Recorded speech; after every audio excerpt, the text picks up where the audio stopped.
Good morning, lovely people. So today we're going to talk about fasting. Why are we talking about fasting? Because fasting has been instrumental in terms of me reclaiming my health, essentially. For many years, if you guys know me personally or if you followed any of my content, you will hear me talk about my struggle with my weight. I've always been a big framed guy from the time I was little. And as I've gotten older, I've had to navigate my metabolism, and I've had to reignite or restart my metabolism in a bunch of different ways. And there were a lot of failed attempts. There were lots of times over the years where I didn't have any success. And for many years, I had what you would call weight loss resistance. Now, this falls into technically what they call metabolic syndrome, which is what is like a pre-diabetic syndrome. Now, in that metabolic syndrome, I didn't fit all of the markers. I had a few markers, but still, I was hip enough to the idea to know that if I left this unchecked for too long, this could develop to be a problem later in life for me. So, being proactive in my health, which is what I encourage everyone to do, I started doing my research and I started exploring with new things. One of the things was fasting. Now, when we look at fasting, fasting has been happening since the dawn of time. Since human beings have been around, we have been fasting because it was a very natural cycle. When we were hunters and gatherers and we had to hunt big game, it wasn't like we just got to go to the supermarket and pick out the bison that we wanted. We had to hunt it, kill it, strip it down. We had to forage for berries. We had to forage for food. It was very difficult. So what they call the feast or famine syndrome, where there might be days where we're eating very heavily and then maybe a week or two without food. So in olden times, it was much more difficult to survive, and as a result, fasting was a natural byproduct. It was just interwoven into our culture, into our lifestyle. But what I call diseases of affluence. We have so much ease and comfort nowadays that we don't fast as much. But what the research is starting to show is that fasting is absolutely instrumental in terms of helping us. As I'm about to be attacked by a squirrel. Literally sounded like he was about to jump on my head, which is why I looked up.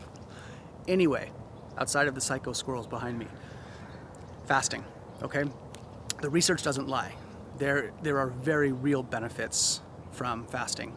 And as opposed to me going into that research right now, to save you that time, I'm just going to refer you to Dr. Rhonda Patrick and Dr. Jason Fung. Now, you can find both of them on Facebook, you can find them on Instagram, you can definitely find them on YouTube. But I encourage you to look into their research regarding fasting because the research is just fascinating. And the thing I like to encourage people to understand about fasting, I guess the squirrel agrees, is there are a bunch of different methods, 5 primary ways to do it. And what that really means is different eating windows, okay? So the first one is called the 12-12, which means 12 hours of eating window and 12 hours of rest, of not eating.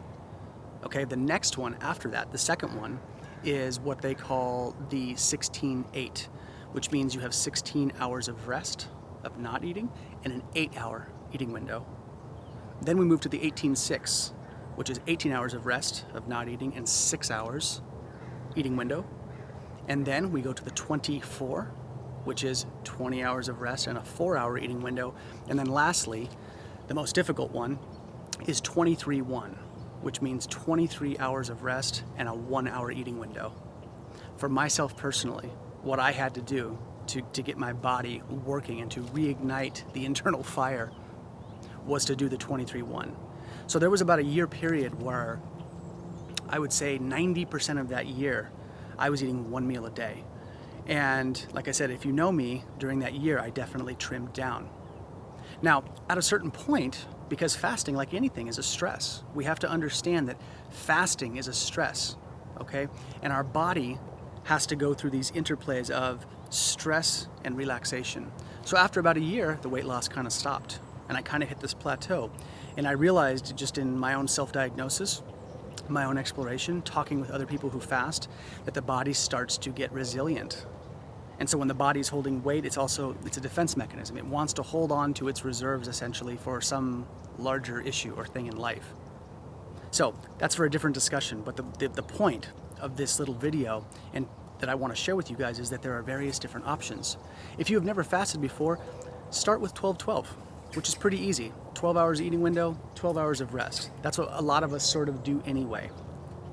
So when we have breakfast, which is the root word of that, break fast, which means you break your fast, that's the easiest way. If you are completely new to fasting and you want to explore it, the 16-8 is a great place to start. That means you have an 8-hour eating window, which is pretty sizable. So if you eat at 10 a.m., you have in 2 p.m., that's 4 hours, and then add another 4 to that, and you've got 6 p.m. So 10 to 6 you can eat. That's a pretty big eating window, and most people can get behind that. It's just a late breakfast. Now, if your body does reasonably well with that, and you feel benefit, and you see a reduction in weight, and your inflammation response goes down, and you have better mental clarity, you can definitely try the 18-6, which then looks like you skipping breakfast and usually eating from like 12 to 6 p.m. That's a 6-hour eating window. And then again, if you have a result with that and your body has become resilient to that, then you can try the 24, which is 4-hour eating window.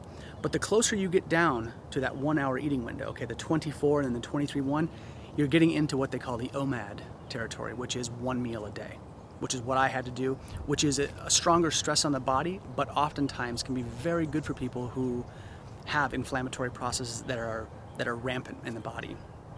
So the idea is this: if you're new to fasting, I encourage you to do it. The benefits are absolutely tremendous, but understand that there are gradations in terms of difficulty and stress on your body.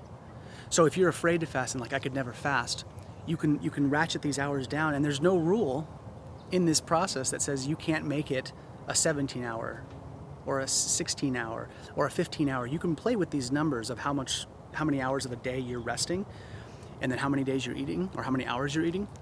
But the point is, explore fasting. It's tremendously powerful.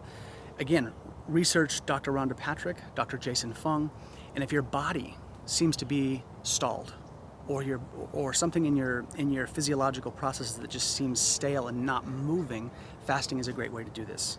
So consider this. Get on the fasting train. Thanks a bunch, you guys.